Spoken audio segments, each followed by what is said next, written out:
Ethan Hayes was a man defined by precision. His life, from his investment portfolio to the schedule of his daily 5-mile run, was meticulously managed. He and his wife, Sarah, had built a home in the kind of affluent suburb where commitment was visible in every clipped hedge and community event. Their 7-year-old son, Leo, was the culmination of their perfect plan. A bright, sandy-haired boy who inherited Sarah's easy charm and Ethan's curiosity. For Ethan, Leo was everything. He was the joyful, noisy center of a universe that had previously been too neat. But Leo also carried the weight of Ethan's deepest anxiety: familial hypercholesterolemia, FH. Ethan had inherited this genetic defect from his father, a silent, unforgiving enemy that caused dangerously high cholesterol from childhood. Ethan desperately hoped he hadn't passed the heterozygous gene onto his son. It was a paternal worry that underscored every plan he made for Leo's long, healthy future.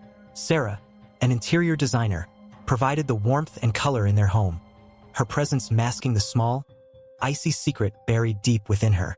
To the world, she was the devoted wife, the cheerful mother, the artisan who crafted their beautiful life. The flashpoint, a night of reckless abandon. The foundation of their marriage, the very genesis of their family, was built upon a single catastrophic lapse that occurred 2 years into their marriage. Ethan was on a non-negotiable 4-day business trip in Chicago. Sarah, feeling the sudden, suffocating isolation of their newly purchased, too-quiet suburban home, gave in to her friend Chloe's invitation for a night out. It was meant to be harmless, dinner and a few drinks. It became a blackout. The pub, dimly lit and smelling of old wood and yeast, provided the perfect incubator for a bad decision. Sarah, unused to hard liquor, consumed whiskey sours with a careless speed that quickly dismantled her judgment.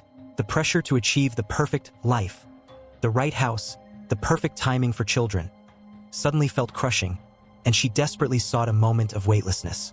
She remembered the man only as a blur of intense focus in a noisy room. He was tall, with dark, heavy-lidded eyes and a low, persuasive voice. He was nameless, faceless, and terrifyingly available. They moved through the crowd, laughing, the air thick with unspoken, raw intent. The details of the 20 minutes she spent with him in a car parked outside were fragmented, shameful, and utterly real. It was a fleeting, desperate physical act divorced from emotion, yet saturated with the immediate realization of betrayal. She woke up on Chloe's guest room floor, the sunlight an agonizing assault. The man was gone. The memory hit her like a physical blow. She felt contaminated, a toxic shame radiating from her skin. She rushed back to her empty house, driven by a primal need to cleanse herself. She stood under the shower, scalding hot water running over her skin, scrubbing violently, trying to wash away not just the physical remnants, but the scent, the foreign smell of spilt beer, cheap cologne, and another man's skin. She washed her hair 3 times, trying to erase the memory, the guilt, the evidence. She felt soiled, panicked, and utterly alone with her irreversible mistake. She swore it would never happen again and buried the event so deep it almost felt like a dream. 2 days later, Ethan returned, full of apologies for his absence and anticipation for their planned conception attempts. They were entering Sarah's prime fertile window, according to Ethan's meticulously maintained calendar. Sarah was still reeling from the pub. She knew, with sickening certainty, that she had been most fertile during the time Ethan was away. Yet, she had a small, terrifying chance to save herself. She launched into an aggressive, calculated love-bombing campaign. She was overly attentive, initiating coitus with a passion and frequency that surprised even Ethan, pushing the envelope of their planned timing. She ensured that their intimate moments overlapped and crowded out the memory of the previous week, hoping to confuse the biological clock, to cloud the issue with marital intimacy. If I conceive now, she reasoned, it will be impossible to tell which night it was. Ethan will believe it was his. I have to make him believe it. She wanted Ethan's seed to be the last one, the most recent memory, the one that offered plausible deniability to her own terrified mind. A few weeks passed. Then the telltale nausea, the fatigue. When the home pregnancy test delivered the 2 pink lines of confirmation, Sarah felt a brief, blinding surge of maternal joy, instantly suffocated by chilling, calculating terror. She locked herself in the bathroom with the calendar. She cross-referenced the estimated conception date, calculated by the doctor based on her cycle, against the dates of her infidelity and her subsequent aggressive coitus with Ethan. The dates pointed to the weekend Ethan was away. The chance that the child was his was slim. The probability that it belonged to the nameless stranger was frighteningly high. She looked at her wedding photo on the dresser, then at the positive test. She saw the relief, the pride, the sheer, unadulterated love in Ethan's eyes when she finally showed him the good news. "I will not destroy this," she concluded, cold and firm. "I will be the perfect wife, the perfect mother. I will never cross that line again. This secret dies with me." That intentional decision, made with a clear mind and a guilty heart, was the single act of paternity fraud that defined the next 7 years of their lives. 7 years later, the lie was a successful, functional reality. Leo was 7, and Ethan's world revolved around him. The catalyst for the truth's brutal arrival was a simple viral fever. Leo was admitted to the pediatric clinic, weak and shivering. "It's a nasty but common flu, Mr. Hayes," Dr. Sharma assured Ethan. But Ethan, hovering over the IV drip, couldn't quell his unique, paternal fear. "Doctor, I need a favor. Can we run a comprehensive full lipid panel? It's highly aggressive, I know, but I have a serious genetic condition, familial hypercholesterolemia. I have the heterozygous form. My father died young from complications. I've been on medication since my 20s, and I'm terrified I passed it to Leo. We need to screen him early." Dr. Sharma, respecting the depth of his anxiety, agreed. "We will run the panel, Mr. Hayes. And to formally confirm if the mutation signature is present, and where it originated, we will need a comparative DNA sample from you." Ethan didn't hesitate. He held out his arm for the blood draw, feeling a strange mix of dread and profound relief. He was finally confronting the ghost of his own genes for the sake of his son. This was the ultimate act of fatherhood, the scientific verdict. The following afternoon, Ethan returned for Leo's discharge. Dr. Sharma met him with an expression of clinical, guarded neutrality that instantly made the hairs on the back of his neck rise. "The good news, Mr. Hayes, is that Leo is fine, fever-free, and his cholesterol levels are excellent. Exceptionally low, in fact. No sign of inherited hypercholesterolemia." Ethan felt the breath rush out of him in a whoosh of pure joy. "Thank God. That's everything I could have hoped for." "It is," Dr. Sharma agreed, her gaze unwavering. "However, the genetic markers we ran for comparison purposes brought up an unexpected result. We ran the test twice, cross-checking the barcode logs for absolute certainty." She paused, choosing her words with painful care. "Mr. Hayes, the comparative genetic profile indicates a categorical mismatch. Based on the DNA, the probability of you being Leo's biological father is 0.0%. The phrase 0.0% was a scientific surgical blade that sliced through Ethan's reality. The words were simple, yet they vaporized 7 years of memories, love, and identity. He stood, his mind rejecting the data. It had to be a lab error, a sample mix-up. But Dr. Sharma's quiet certainty was too profound to ignore. He took Leo home, his mind numb, leaving the doctor's warning echoing in his skull. The 3 confirmations. Ethan did not confront Sarah immediately.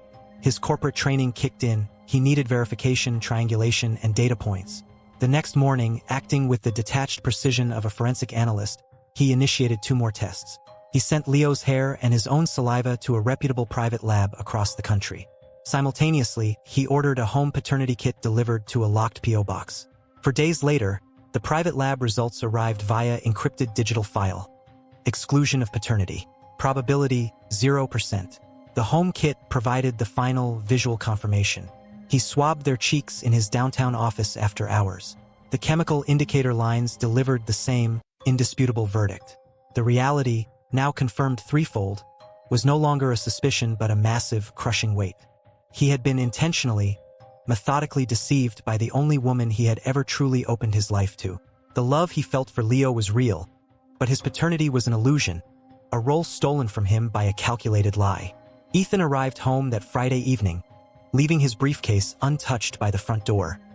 He walked past Sarah, who was chopping vegetables, the mundane domesticity of the scene an infuriating contrast to the cataclysm raging inside him. He poured a large scotch, the act itself a stark deviation from his disciplined routine. Sarah stopped chopping, instantly sensing the unnatural rigidity in his posture, the deadness in his usually intense eyes. "Ethan, what is it? You're scaring me," she asked, forcing a light tone.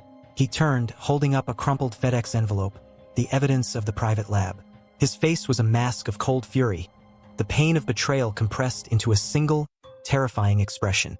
"The tests came back, Sarah," he said, his voice low, shaking with suppressed violence. "All of them. The hospital, the private lab, the kit I used this morning." Sarah's eyes immediately fixed on the envelope. The blood drained from her face, leaving her skin ghostly pale. The knife slipped from her hand, hitting the counter with a dull thunk. She knew. She had always known this day might come. "Ethan, please, what are you talking about?" she stammered, scrambling for the denial she had rehearsed for 7 years. He didn't speak, instead slamming the papers onto the counter. "Look at it. Tell me what it says. Sarah, you know the answer." "It says," he roared, the sound echoing through the quiet house, "that I am not Leo's father. I have been living a lie for 7 years, pouring my life, my love, my identity into a child that is not mine. And you watched me do it. You stood there every day and lied. You committed fraud, Sarah. Paternity fraud." Sarah collapsed against the counter, tears instantly flooding her eyes, but Ethan felt no pity. He saw only the manipulation, the self-preservation that had guided her actions. "Ethan, listen to me. I swear, I was going to tell you eventually," she choked out, her pleas desperate. "When? You didn't plan to tell me, Sarah. You planned to hide it until I died. You robbed me of my right to choose to be a father." He walked to the bedroom and began throwing his clothes into a bag. "I filed the papers this afternoon," he announced, the words slicing through the air. "I want you out of this house in 30 days. Adultery, fraud, and irretrievable breakdown of the marriage. I am divorcing you immediately." She rushed to him, grabbing his arm, her hysteria peaking. "No, Ethan, wait. It was one time. I swear on everything, it was only one time. I was drunk. It was a random man at that pub. I don't even know his name. I woke up, and the shame was unbearable. When I got pregnant, I panicked. I was so afraid of losing you. I made the mistake. Yes, but the lie was to save our lives, to save our family." Ethan violently pulled his arm away. "The mistake was not the pub, Sarah. The mistake was the cold calculus of your deception. The ultimate betrayal was your silence." He locked eyes with her, his devastation absolute. "I was terrified of giving my son, my biological son, a life-threatening disease. I confided that fear in you, Sarah, the single most vulnerable truth I carried. And all the while, you knew that fear was pointless, because he wasn't mine.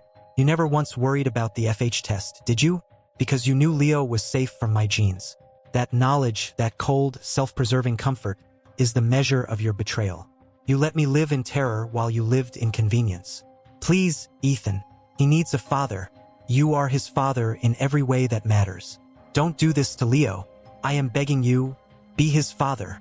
You stole my consent to be a parent, Sarah," he repeated, his voice quiet with finality. "You stole 7 years of my life. Goodbye."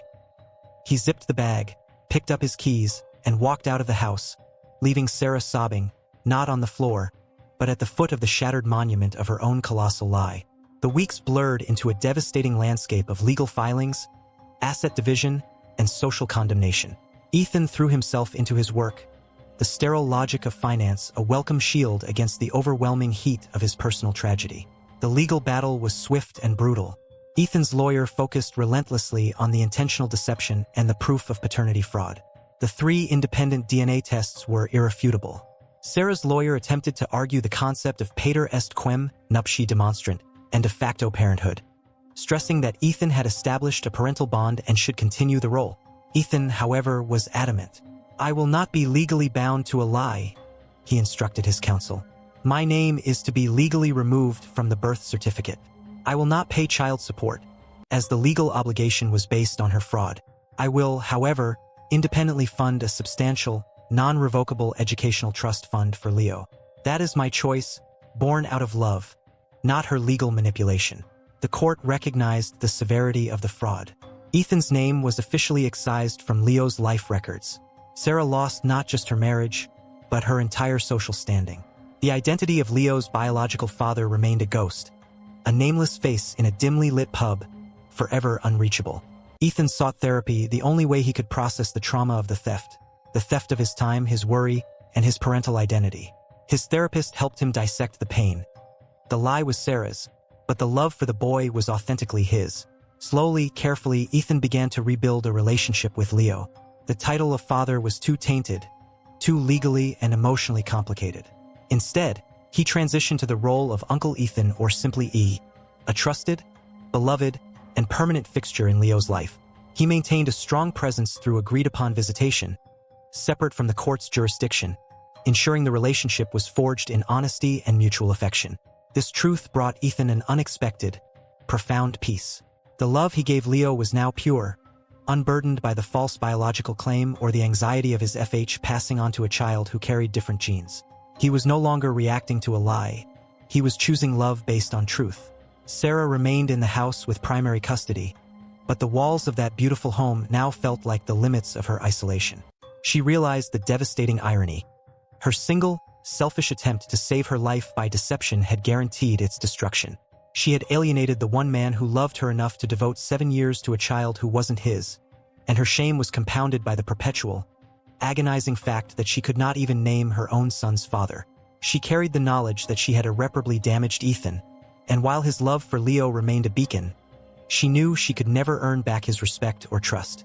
Thank you for listening to the story. Please don't forget to like and subscribe to the channel. See you in the next video.